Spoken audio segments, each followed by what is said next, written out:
Boa noite, gente. Graça e paz sobre a sua vida. Vocês não têm noção como é bom estar aqui. Quer dizer, eu sei que vocês têm, porque vocês estão aqui, porque é bom, né?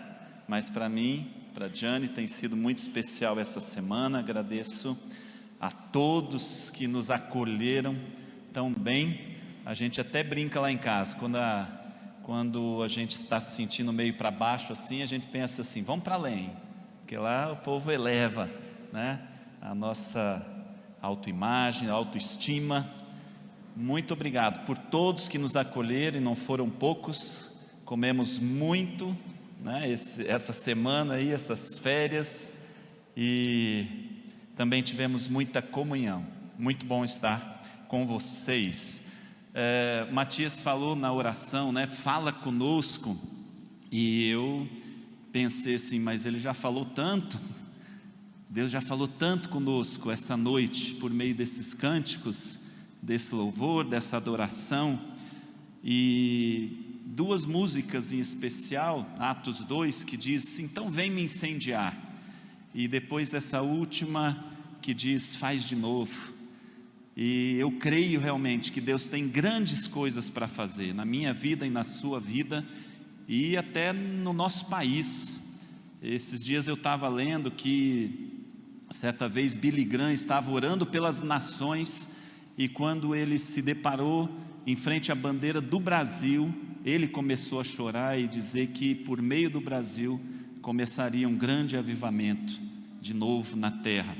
Então eu creio que Jesus, que Deus vai fazer de novo, e quem sabe começa na sua vida, na minha vida, né? Todo avivamento, todo incêndio que nós oramos pedindo, vem me incendiar, todo incêndio começa bem pequenininho, pode começar por meio da tua vida, e sempre vai começar também por meio da oração, sempre vai começar por meio de alguém que está insatisfeito com a situação e começa a clamar a Deus e começa a orar ao Senhor. É assim que começa o avivamento, na minha vida, na sua vida, né? Na nossa cidade, na nossa igreja, no nosso país, no nosso mundo. E nós temos orado. Por quê? Porque a gente tem passado por situações muito difíceis, e nós temos que aprender a orar. E eu vou dar aqui um testemunho. Durante muito tempo da minha vida cristã, eu não sabia orar, e uma das minhas mais frequentes orações era a Deus, Deus, me ensina a orar. E eu imagino que você vai se identificar comigo, porque às vezes a gente começa a orar e a cabeça vai longe, a gente não consegue se concentrar. Ou então a gente começa a orar e parece que 5 minutos vira 2 horas. A gente ora um pouquinho e parece que não tem mais assunto com Deus. Então durante muito tempo eu pedi a Deus, a minha oração foi essa, Deus me ensina a orar. E aí a gente sabe, né, agora mesmo vindo para cá, a gente estava conversando no carro, dizendo assim que Deus tem um senso de humor, porque quando você pede alguma coisa para Deus, Ele responde mesmo, mas não muitas vezes da forma como você gostaria que Ele respondesse. Então quando eu peço a Deus, Deus me ensina a orar, sabe o que Ele faz? Ele me coloca em situações em que eu me torno totalmente incapaz, e que só Ele pode fazer alguma coisa. Então eu sou obrigado a clamar, e a clamar de novo, e a orar de novo, até que as coisas se resolvam. Eu vou comentar um pouquinho, né? Muitos perguntam para a gente assim, como é que está lá em Anápolis? Deixa eu só dar um resuminho da nossa família, né? A Raquel está estudando nos Estados Unidos, está fazendo faculdade lá, milagre de Deus, porque nós não temos condições de sustentar uma filha, né, que gasta em dólar, mas Deus tem, Deus é o dono do ouro e da prata, e ela também está ralando muito, trabalhando muito, e hoje ela já se sustenta lá. Faz tempo que eu não mando nenhum realzinho para ela. A Débora está em Portugal, a maioria, uma grande parte de vocês conhece a Débora e conhece a nossa história, e nós pedimos oração pela nossa filha, como sempre. A Miriam está lá em está lá em Anápolis, conosco na igreja, casou-se, né, com o Jolivar, e está feliz, está bem na igreja, está trabalhando, ela é professora, como a maioria sabe também, foi curada de uma enfermidade incurável, ela é diagnosticada com retocolite ulcerativa, mas está em remissão, né, como a ciência fala, a medicina fala. Ela não tem mais nenhum sintoma, ela não tem mais, ela estava numa situação muito difícil, e nós oramos, e Deus respondeu a nossa oração, e ela está curada, para a honra e para a glória do Senhor. Eu não vou chorar o tempo todo não, pode ficar tranquilo, quem me conhece, beleza gente, oração, Deus nos ensina a orar, nos colocando em situações como essa, em situações como uma filha que está doente, e o médico diz, não tem cura. Deus nos ensina a orar. Deus nos ensina a orar quando você está diante de um trabalho, de um ministério, onde você planta e não colhe nada durante muito tempo. Deus nos ensina a orar. Então, se você quer aprender a orar, e eu espero que você queira, você vai passar por situações onde só Deus pode fazer alguma coisa, onde só o clamor a Deus é que vai resolver o problema, porque não adianta dinheiro, não adianta medicina, não adianta ciência, não adianta você dar o melhor para os teus filhos, muitas vezes é só o clamor a Deus que vai resolver a situação.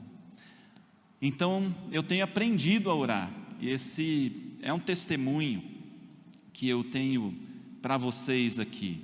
Vamos aprender a orar com algumas pessoas, alguns personagens bíblicos, algumas pessoas que nos ensinam tanto por meio da oração, ou a respeito da oração. Vamos começar com Jesus, o basiquinho, né? Marcos capítulo 1, vamos ver como é que a gente pode aprender a respeito de oração em uma das situações de Jesus, logo no início do ministério dele. Marcos capítulo 1, é um texto um pouquinho mais comprido, mas vale a pena, sempre vale a pena, é a palavra de Deus. Marcos capítulo 1, a partir do versículo 21, Jesus tinha acabado de escolher os seus discípulos, e aí diz assim, Marcos 1, 21 em diante: eles foram para Cafarnaum, e logo que chegou o sábado, Jesus entrou na sinagoga e começou a ensinar. Todos ficavam maravilhados com o seu ensino, porque ele ensinava como alguém que tem autoridade, e não como os mestres da lei. Justo naquele momento, na sinagoga, um homem possesso de um espírito imundo gritou: o que queres conosco, Jesus de Nazaré? Vieste para nos destruir? Sei quem tu és, o Santo de Deus. Cale-se e saia dele, repreendeu Jesus. O espírito imundo sacudiu o homem violentamente e saiu dele gritando. Todos ficaram tão admirados que perguntavam uns aos outros: o que é isto? Um novo ensino, e com autoridade. Até os espíritos imundos ele dá ordens e eles lhe obedecem.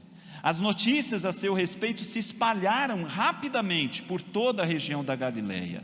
Logo que saíram da sinagoga, foram com Tiago e João à casa de Simão e André.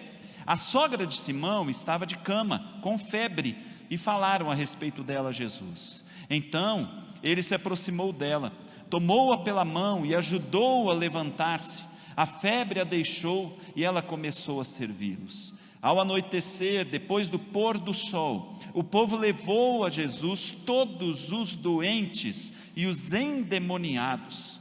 Toda a cidade se reuniu à porta da cidade, à porta da casa, e Jesus curou muitos que sofriam de várias doenças. Também expulsou muitos demônios, não permitia, porém, que estes falassem, porque sabiam quem ele era. De madrugada, quando ainda estava escuro, Jesus levantou-se, saiu de casa e foi para um lugar deserto, onde ficou orando.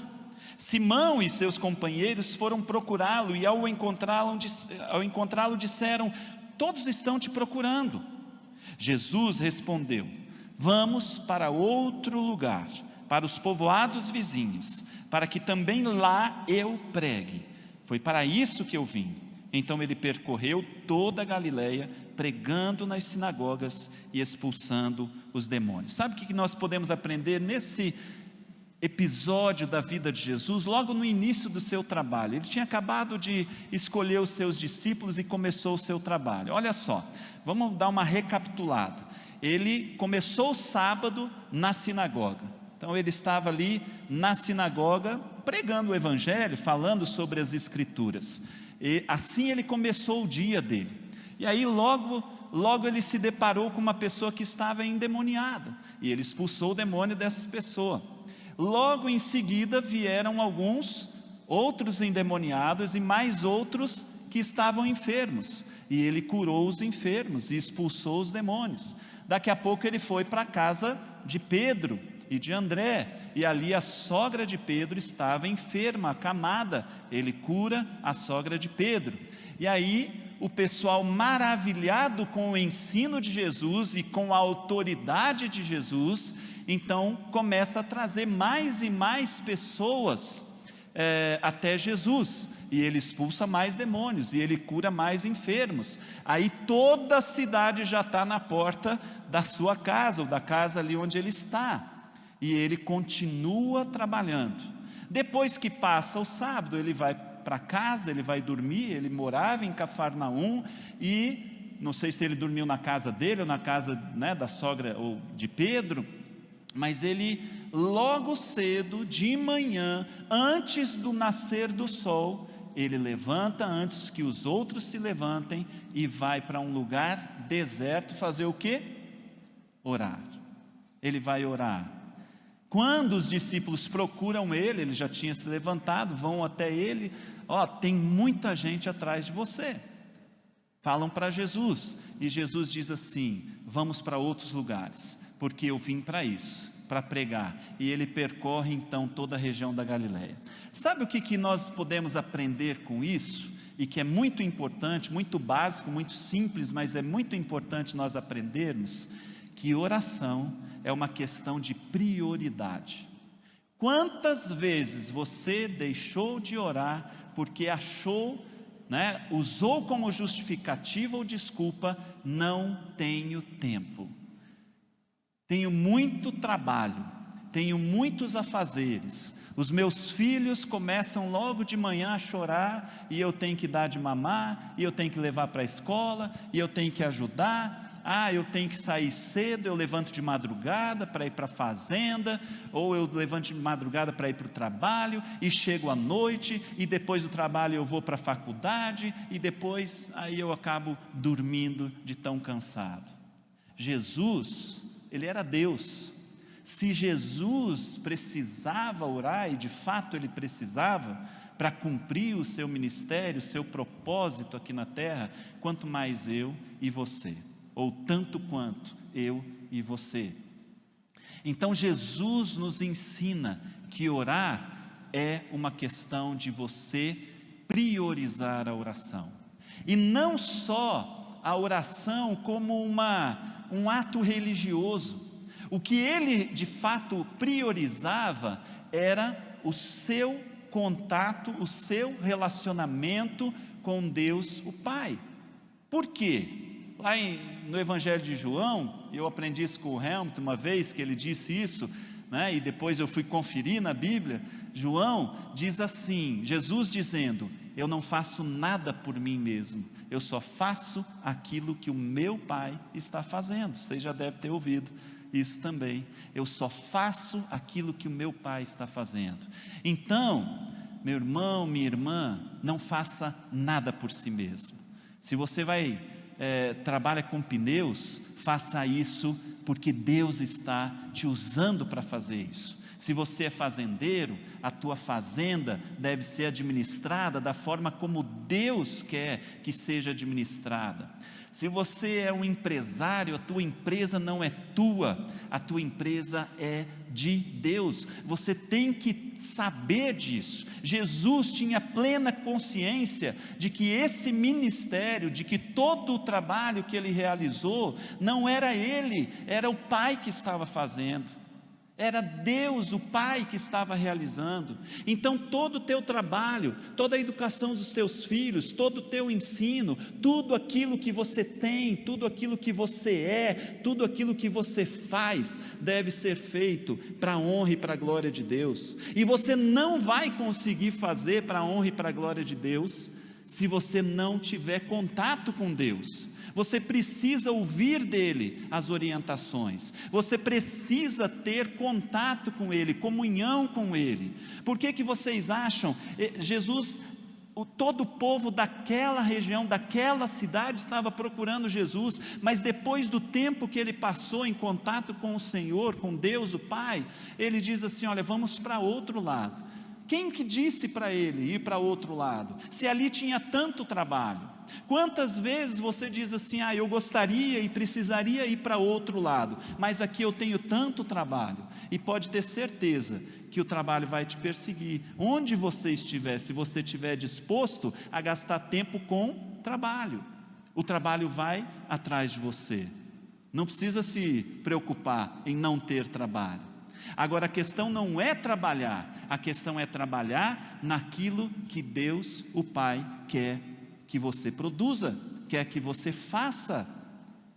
Jesus tinha plena consciência de que tudo aquilo que ele era, de que tudo aquilo que ele fazia, era para a honra e para a glória de Deus o Pai. Ele só fazia aquilo que o Pai estava fazendo. E você não vai saber disso, se não for por meio da oração. Se você não parar tudo o que você está fazendo, deixar todas as pessoas de lado, todo o trabalho de lado, e a gente vê isso na vida de Jesus muitas vezes. Ele estava diante de uma multidão, de repente ele pegava um barquinho com alguns dos seus discípulos e ia para longe, porque ele precisava de tempo com Deus. Ele ia para o seu lugar secreto, ele ia para o deserto, um lugar deserto, para estar somente ele e Deus. Eu imagino que assim como eu, você também muitas vezes trabalhou tanto, se cansou tanto, foi tão exaustivo o teu trabalho. Eu imagino que, assim como eu, você também investiu tanto no teu casamento, investiu tanto nos relacionamentos que você tem com empregados, ou com patrão, ou com filhos, ou com cônjuge, e de repente você vê que nada do que você faz sentido para você, e de repente você investe num relacionamento e aquilo não produz nada. Quantas vezes eu mesmo pensei no meu relacionamento conjugal, não adianta, porque ela não entende, não é assim? Não adianta porque ela não dá valor, não adianta porque ele nunca vai mudar, não é assim que a gente pensa? Sabe por quê, meus irmãos? Porque nós estamos fazendo aquilo que nós achamos que devemos fazer. Quando você se colocar diante de Deus, quando você se colocar com o coração aberto, sincero, diante de Deus, e disser assim para Deus: Deus, o meu casamento só existe para a honra e para a glória do Senhor. Então muda o que precisa ser mudado. Qual é a primeira pessoa que Ele vai mudar quando você ora desse jeito? Você. E talvez até por isso que a gente não ora desse jeito, porque nós não queremos mudar, nós queremos que o outro mude, mas a gente não quer mudar, mas Deus quer. Se você quer um casamento bem sucedido, ore pela tua família, pelo teu casamento. Se você quer uma família bem sucedida, ore. Se você quer um trabalho bem sucedido, ore. Mas gente, não use mais a desculpa de eu não tenho tempo.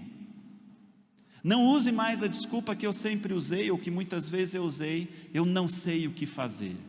A.W. Tozer, um pastor, já faleceu, ele dizia assim: orar, orar e continuar orando, até que você comece a orar de verdade.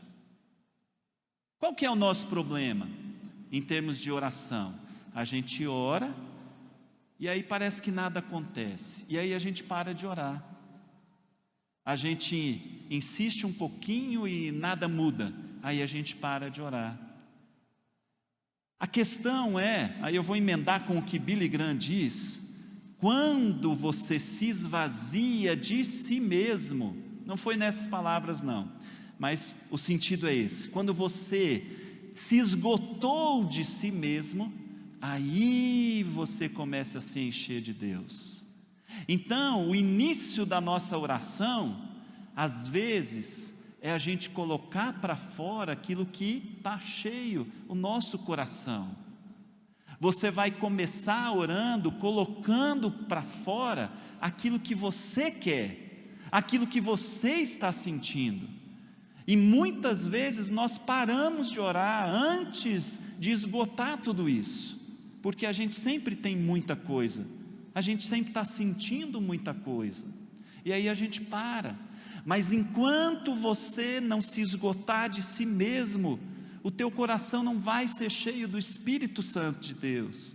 Enquanto você não disser não para aquilo que você está sentindo, ou pôr para fora diante de Deus, o Espírito de Deus não vai te encher.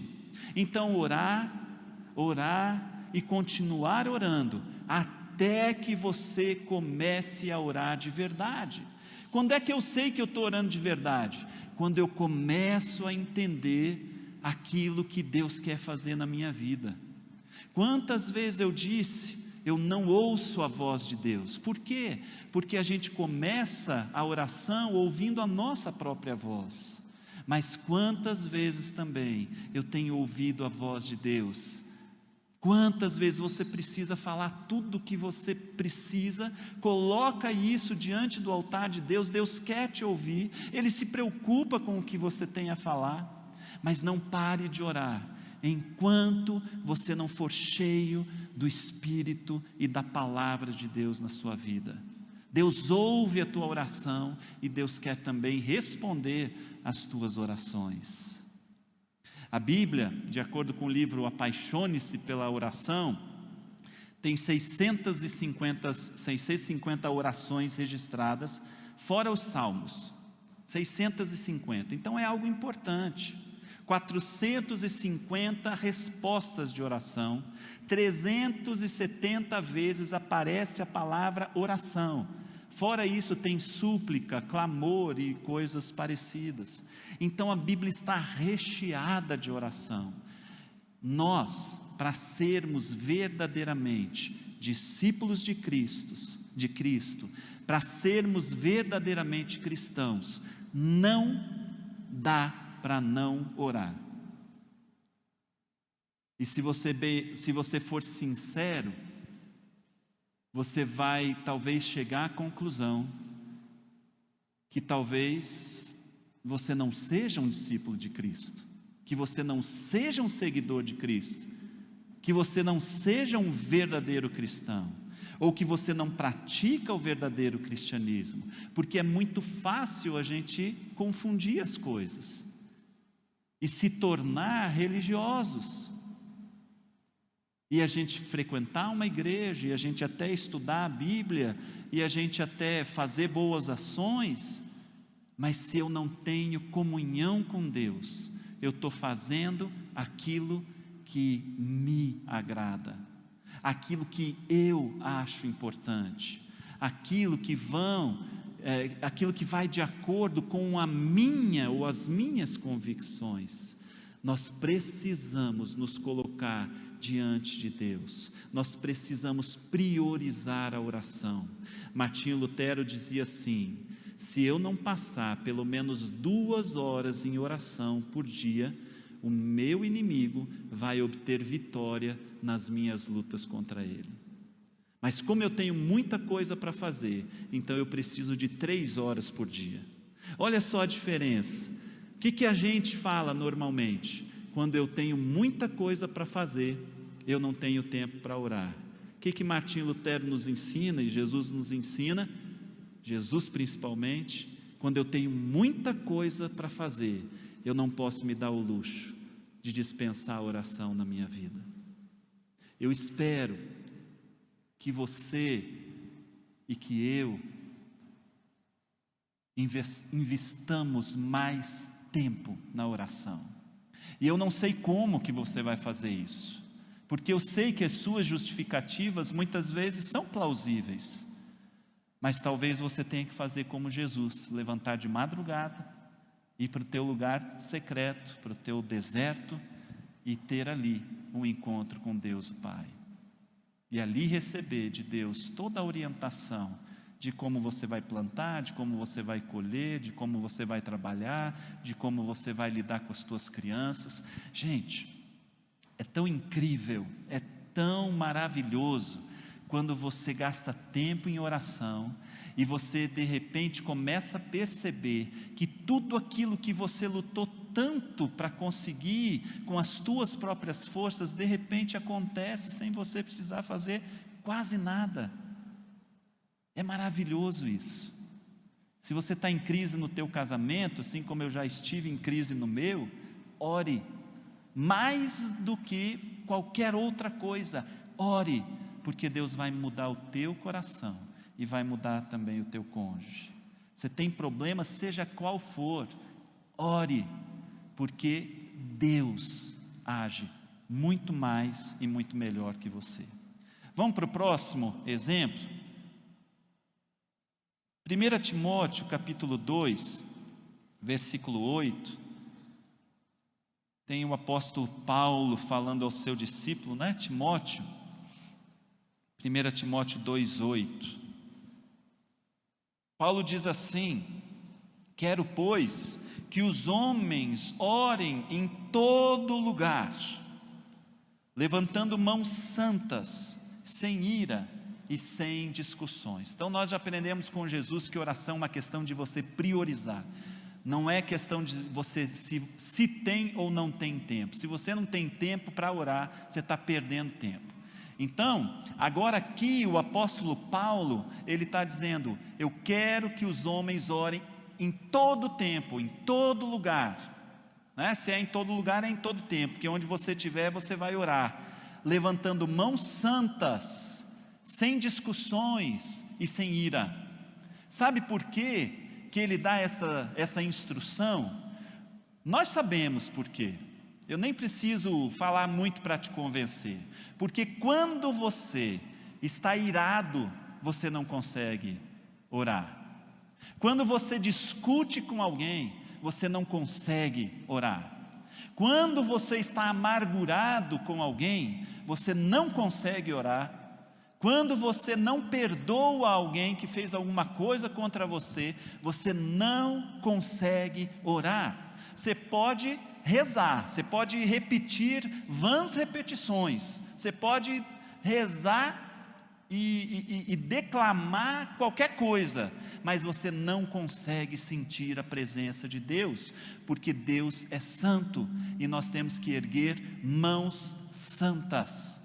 Mãos santas são mãos que trabalham com propósito. Mãos santas são mãos limpas. O Salmo 24 diz isso: quem entrará no teu santuário? Aquele que tem as mãos limpas e o coração puro. Não adianta você querer entrar diante de Deus se as tuas mãos estão sujas, se o teu coração está irado, se você não consegue perdoar aquelas pessoas que te ofenderam. Ore o tempo todo, ore em todo lugar. Então nós já entendemos que nós precisamos ter um tempo especial, separado, como prioridade, para ter o nosso tempo, o nosso contato com Deus. Mas agora, Paulo nos ensina também, que mesmo depois que eu saio daquele lugar, e eu vou trabalhar, e eu vou fazer o que tiver que fazer no meu dia a dia, eu vou continuar orando, em todo lugar. Se você vai plantar, você vai orar. Se você vai para a escola, para a faculdade, você vai orar. Se você vai jogar futebol, aliás, precisa de muita oração no futebol, precisa de muito perdão no futebol, para você manter as mãos limpas ali. Ore, ore o tempo todo e em todo lugar. Gente, oração para o crente é comida, é alimento. Mas muitas vezes nós somos como aqueles anoréxicos, né, espirituais. A anorexia, o que ela faz com uma pessoa, pelo pouco que eu sei? A pessoa acha até que está gorda, e aí ela não vai comer. Ela acha, ela não tem apetite para comer. É uma doença. Muitas vezes nós estamos enfermos, doentes espiritualmente, e a gente acha que não tem tempo para orar, a gente acha que não precisa mais orar.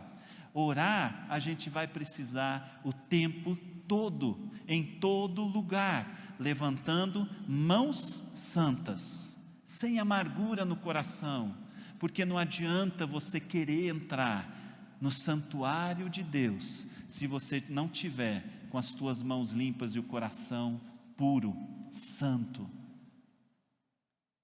Se você tem amargura no teu coração, entenda isso. Você não sabe o privilégio que você está perdendo em perdoar as pessoas que te ofenderam. Isso não é pesado, porque Deus torna isso leve. O nosso Senhor Jesus já carregou todo o peso sobre si, e Ele torna isso leve. Então você já tem duas tarefas de casa. Primeiro, separar um tempo especial de oração. Segundo, se dispor a perdoar todos aqueles que um dia te ofenderam, ou quem sabe até continuam te ofendendo. Quando nós começamos o nosso ministério lá em Anápolis, foi muito difícil para nós. E eu fui chamado de herege, e eu fui chamado de... Nós fomos... as pessoas queriam que a gente fosse mandado embora de lá, e nós oramos, nós colocamos diante de Deus, e cada uma dessas pessoas nós perdoamos. A gente já tem um tempinho aí de caminhada, né? Para nós hoje é um pouquinho mais fácil do que era no passado. Pela graça de Deus, depois de muito tempo, depois de anos, essas pessoas, elas vieram até nós. Um deles várias vezes diz: pastor Silas, me perdoa, porque o que eu fiz com você não se faz com ninguém. Em outra vez que ele veio de novo me pedir perdão, e eu falei: já está tudo certo, está tudo perdoado. Mas ele falou de novo, ele falou: olha, eu vejo Cristo na tua vida e na vida da Diane, porque para aguentar o que vocês aguentaram e não revidar, é porque vocês realmente têm Jesus na sua vida. Então, gente, quando alguém te ofender, te machucar, te pisar, sabe o que você faz? Ore. Não é isso que Jesus nos ensina? Ore por aqueles que te perseguem, ore pelos seus inimigos, abençoe a vida deles. É fácil? Não. É impossível, humanamente é impossível, mas é por isso que você precisa se encher do Espírito Santo de Deus, porque para Ele, com Ele, isso vai se tornar possível. Não importa qual seja a ofensa, você precisa disso, porque se você, semana passada o Dudu falou isso aqui, se você não ama o teu próximo a quem você vê, você jamais vai poder dizer que ama ou ter comunhão com Deus. Jamais, jamais. Perdoe todas as ofensas que um dia já te fizeram. Ore em todo lugar, o tempo todo, com mãos santas, sem ira e sem discussões. Vamos para Davi, gente, Salmo capítulo 32, vamos aprender um pouquinho com Davi.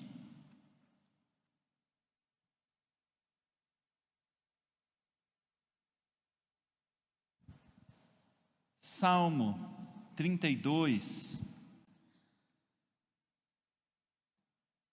a partir do versículo 6, aqui tem muita lição a respeito de oração. Salmo 32, a partir do versículo 6, nos diz assim: portanto, que todos os que são fiéis orem a ti, enquanto podes ser encontrado. Quando as muitas águas se levantarem, elas não o atingirão. Tu és o meu abrigo, tu me preservarás das angústias e me cercarás de canções de livramento. Agora é Deus falando, eu o instruirei e o ensinarei no caminho que você deve seguir. Eu o aconselharei e cuidarei de você. Não sejam como cavalo ou burro, que não têm entendimento, mas precisam ser controlados com freios e rédeas, caso contrário, não obedecem. Quanta lição tem aqui nesses versículos? Primeiro, ainda é tempo de orar a Deus. Ainda é tempo de nós termos o nosso encontro com Deus. Vai acabar, um dia vai acabar. Nós estamos vivendo uma época, na história da humanidade, que não tem como a gente não pensar, é o fim dos tempos. Isso é cíclico, já aconteceu diversas vezes e de novo. Que o teu coração esteja tão sensível ao ponto de você realmente achar que Jesus está voltando hoje, ao ponto de você consagrar tudo aquilo que você é, tudo aquilo que você tem a Deus, e não trabalhar só por trabalhar, e não viver só por viver a tua vida, mas viver para a honra e para a glória de Deus. Ainda é tempo de nós nos consagrarmos ao Senhor, que todos os que te conhecem, ou que são fiéis, orem a ti, enquanto o Senhor ainda pode ser encontrado. Gente, quando as muitas águas se levantarem, elas não o atingirão, porque Deus é o nosso abrigo. Pode vir coronavírus, pode vir tempestades. Tem a música, que a gente canta desde criança, casinha, sobre a rocha ou casinha sobre a areia. Se a tua casa está firmada em Deus, então pode vir as tempestades. Você é um homem prudente. Se você vive em comunhão e oração, Deus é o teu socorro, Deus é o teu abrigo. Você não precisa ter medo de absolutamente nada. Isso quer dizer que você não vai pegar coronavírus? Não, mas quem sabe você pegue e vai para um lugar muito melhor do que esse aqui. Um dia você vai, mas não tenha medo, não viva por medo, viva confiante, porque você pertence a um Deus que é teu abrigo, que é a tua fortaleza, que cuida de você. As muitas águas, as tempestades não devem, não podem te abalar, porque você, por meio da oração, entende quem é o teu Deus, a grandeza do teu Deus. A gente só conhece a Deus quando nós estamos diante dEle, quando nós entramos na presença dEle. Se você ficar na frente da televisão, ou do celular, ou da internet, aquilo vai se tornar grande para você. Mas se você estiver na presença de Deus, Deus se torna grande para você, verdadeiramente quem Ele é. Lembra de Isaías?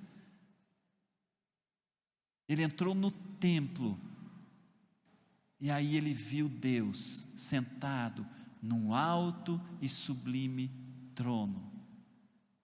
E só a orla das suas vestes enchia todo aquele lugar. Quando você entra na presença de Deus, Deus se torna majestoso, Deus se torna grandioso, Deus se torna magnânimo, Deus se torna maior do que qualquer problema que você possa ter. Não perca esse privilégio. E aí ele diz assim: eu o instruirei, eu o ensinarei no caminho que você deve seguir. Quantas vezes você está diante de situações que você não sabe que decisão tomar, mas Deus sabe, e Deus fala, Deus ensina. 1 Coríntios 2,9 diz assim: nem olhos viram, nem ouvidos ouviram, nem jamais penetrou em coração humano o que Deus tem preparado para aqueles que o amam. No versículo 10 ele vai dizer: mas nós temos o Espírito de Cristo. Então nós temos o privilégio de conhecer tudo que Deus tem preparado para nós, mediante o Espírito de Cristo que habita em nós, e nós nos colocarmos na presença desse Deus maravilhoso. Ele vai te dizer se você deve ir por esse caminho ou por outro caminho. Ele diz, é promessa dele, e nós já ouvimos aqui, Deus não é homem para mentir, e nem filho de homem para se arrepender. Ele promete e ele cumpre. O problema é que muitas vezes a gente pergunta e a gente não espera para ouvir a resposta. A gente entra e sai da mesma forma como nós entramos. Não saia da presença de Deus da mesma forma como você entrou. Orar, orar e continuar orando até que você comece a orar de verdade.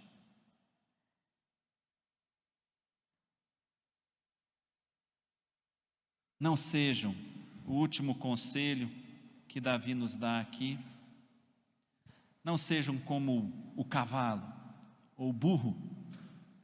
Quantas vezes, quando eu li esse texto aqui, quantas vezes eu me identifiquei? Cavalo, burro.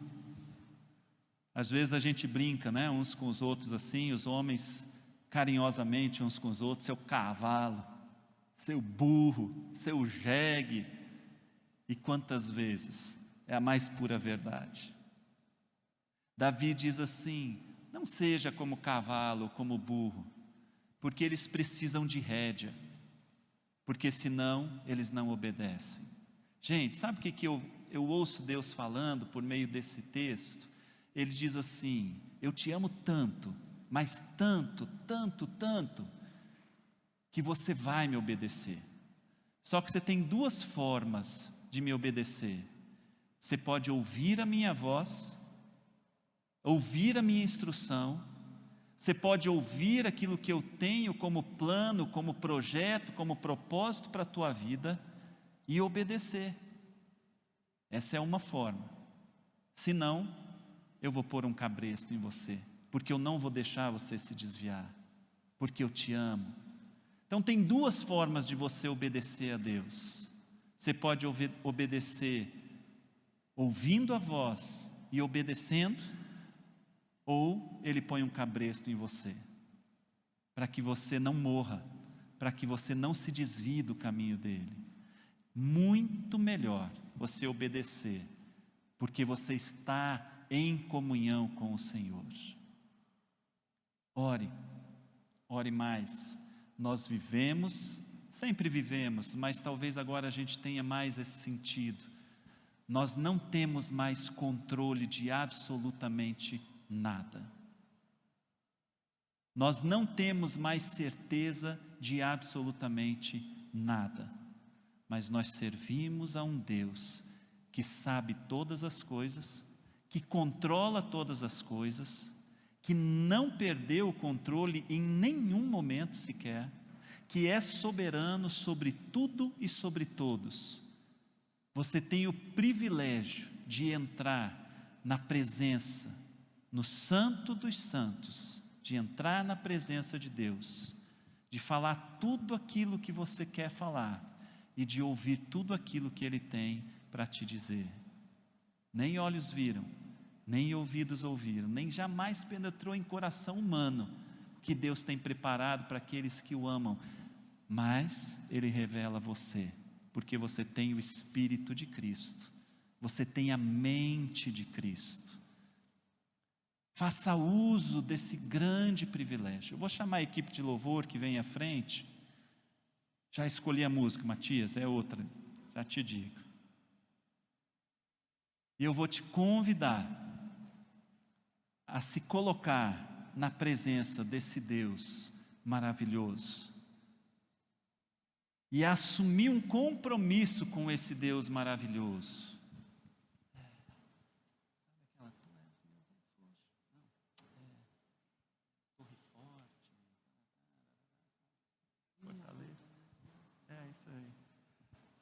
Eu vou te convidar a se colocar na presença do Senhor nesse momento e assumir esse compromisso. E eu espero que amanhã, quando você acordar, ou quem sabe essa madrugada, porque Deus faz isso, às vezes acorda a gente de madrugada, porque Ele quer falar com a gente na madrugada. Eu espero e vou orar por você, para que Deus te incomode tanto, que você não consiga sair da presença dEle para ir trabalhar, para fazer qualquer outra coisa, se não tiver um tempo de oração, se não tiver um tempo de comunhão com esse Deus maravilhoso. É uma decisão que nós temos que tomar. É óbvio que se você não tiver isso como prioridade, assim como Jesus tinha, você vai ter muita coisa para fazer, assim como Jesus tinha. Que você marque isso na tua agenda, de tal a tal hora eu vou orar. Ah, mas eu levanto às 6 horas da manhã e chego em casa às 11 da noite. Então levante às 5 e ore. Eu vou orar por você, para que você perdoe todas as pessoas que te ofendem e te ofenderam, para que você experimente o que é um Deus maravilhoso e santo como você serve, para que você seja cheio do Espírito Santo de Deus. Eu vou orar para que você não seja como burro ou cavalo, que você obedeça porque você quer obedecer à voz de Deus, porque você ama a Deus. Vamos nos colocar em pé, vamos cantar.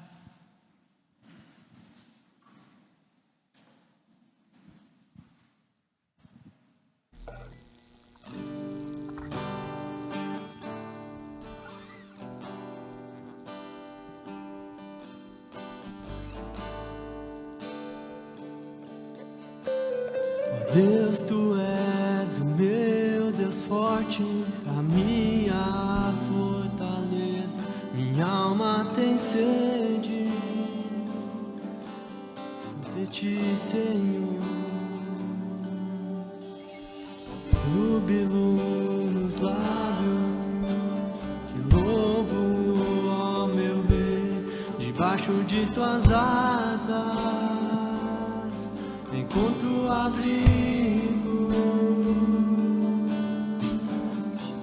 te louvo e te bendigo, e és bendito, ó Senhor,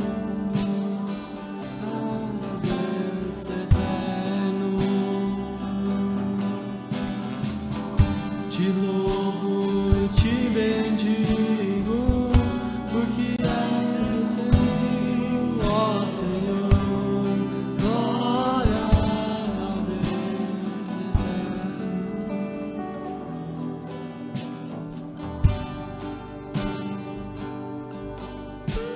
Comece a orar, comece a declarar diante de Deus o teu amor por Ele. Coloque diante dele o teu casamento, diante do altar de Deus.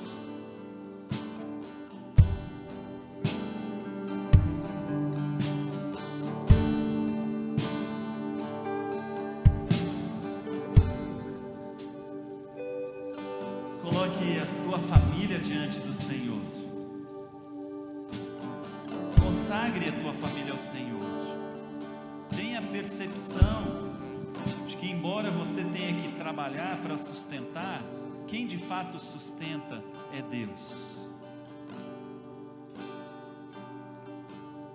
É Ele que faz. É Ele que sabe.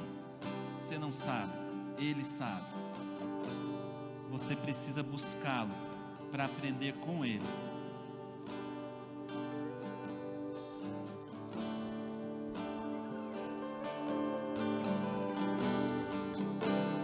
Ore ao Senhor pela tua igreja. Declare diante do Senhor o teu amor pela tua igreja.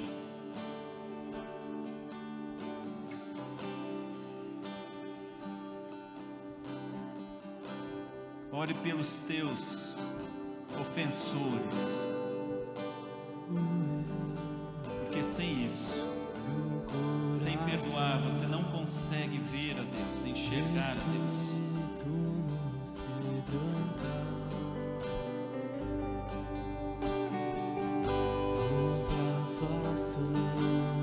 Ore ao Senhor pelo nosso Brasil, pela nossa nação.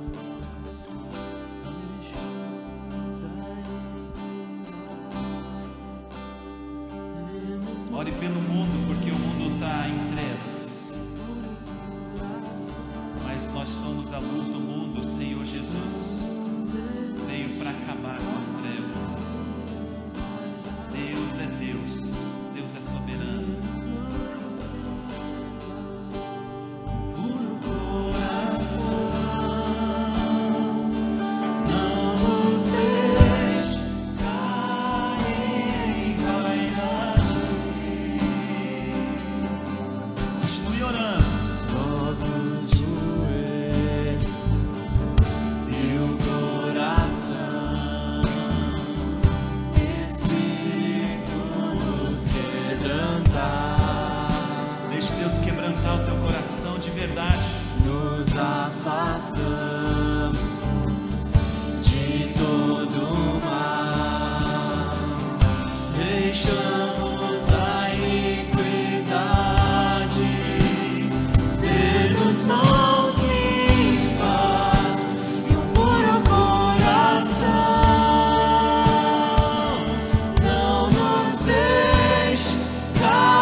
Eu te louvo, Senhor, eu te bendigo, Deus, pelo teu grande amor para conosco, por cada um de nós, por cada um dos meus irmãos e irmãs que estão aqui presentes.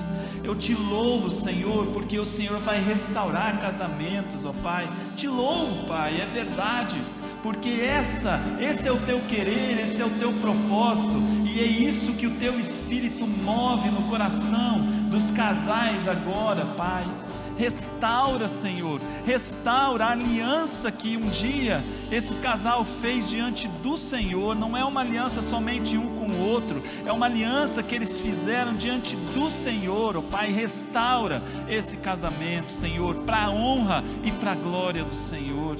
Pai, nós colocamos os nossos filhos diante do Senhor, Pai. O Senhor conhece cada um deles, o Senhor mesmo soprou o fôlego de vida sobre cada um dos nossos filhos, Pai, e eu te louvo por cada uma das crianças. O Senhor tem dado tantas crianças para essa igreja. Eu te louvo por cada um dos adolescentes. Eu te louvo por cada um dos jovens, Pai. E eu peço ao Senhor que o Senhor os guie em santidade, que o Senhor os guarde, que o Senhor traga de volta aqueles que estão longe do caminho do Senhor. Nós, ó Deus, consagramos cada um de nós, cada pai, cada mãe, consagramos os nossos filhos diante do Senhor, e que nós declaramos que eles são teus antes de serem nossos. Nós declaramos, ó Deus, que a tua vontade seja feita na vida deles, muito mais do que a nossa própria vontade. Nós pedimos e clamamos ao Senhor que o Senhor nos ajude, ó Deus, a instruir as crianças e os nossos filhos no caminho do Senhor, no caminho em que eles devem andar, e que o Senhor não permita, ó Deus, que mesmo quando eles envelhecerem, eles se desviem disso, Pai. Que a semente da tua palavra, do teu evangelho, continue crescendo, frutificando, Senhor, na vida dos nossos filhos, para a honra e para a glória do Senhor. Deus, nós oramos e clamamos pela tua igreja. Derrama sobre nós, ó Deus, o fogo do teu Espírito Santo.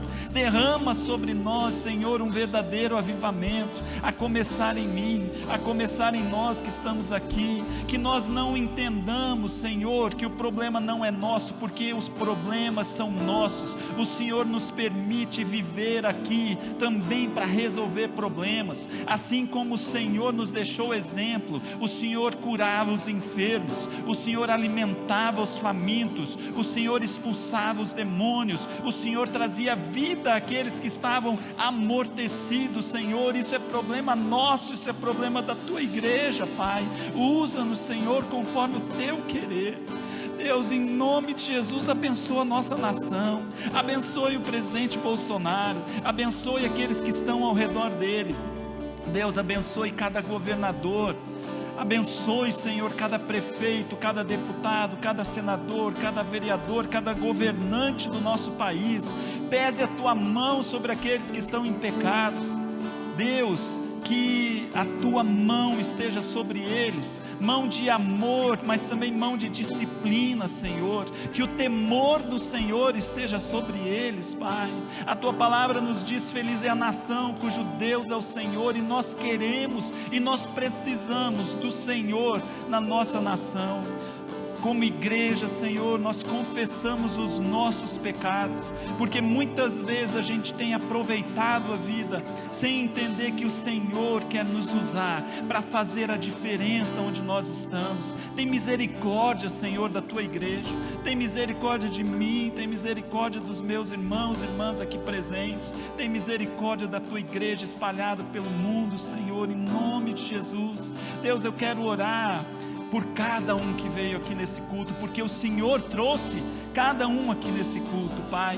Que todos nós tenhamos como prioridade, Senhor, estar diante do Senhor, na tua presença, Pai, sem nada mais importante para fazer do que receber do Senhor e aprender do Senhor aquilo que o Senhor está fazendo, receber do Senhor a verdadeira chama do Espírito Santo de Deus, para que a gente possa viver para a honra e para a glória do teu santo e maravilhoso nome, Deus. Em nome de Jesus nós oramos, assim como mas que elas cheguem ao teu trono, Senhor, assim como Isaías, que cada um de nós possa reconhecer o seu próprio pecado, sem dizer ai do outro, mas sim ai de mim, porque eu sou pecador.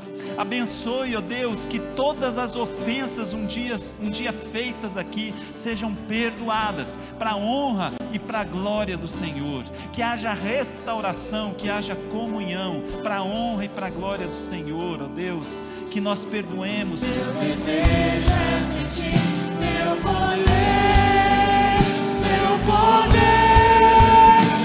Então vem me incendiar, meu coração é o teu altar.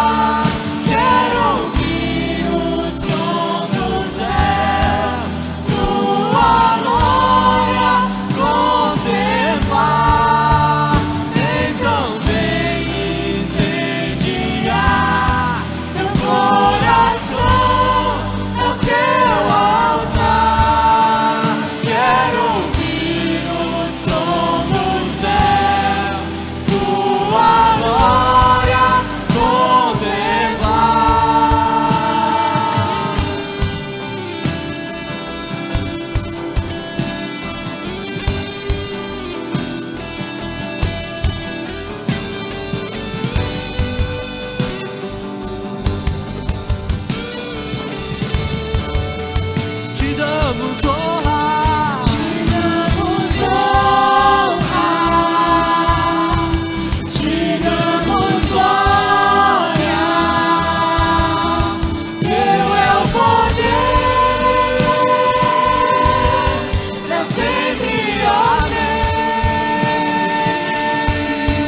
Te damos honra, te damos glória. Teu é o poder, pra sempre, amém.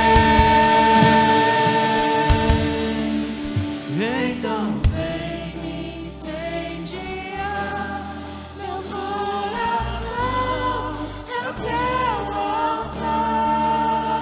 Quero ouvir o som do céu, tua glória contemplar.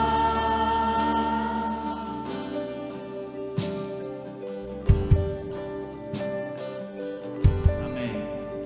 Louvado seja o Senhor. Pastor Helmut, quer falar? Não?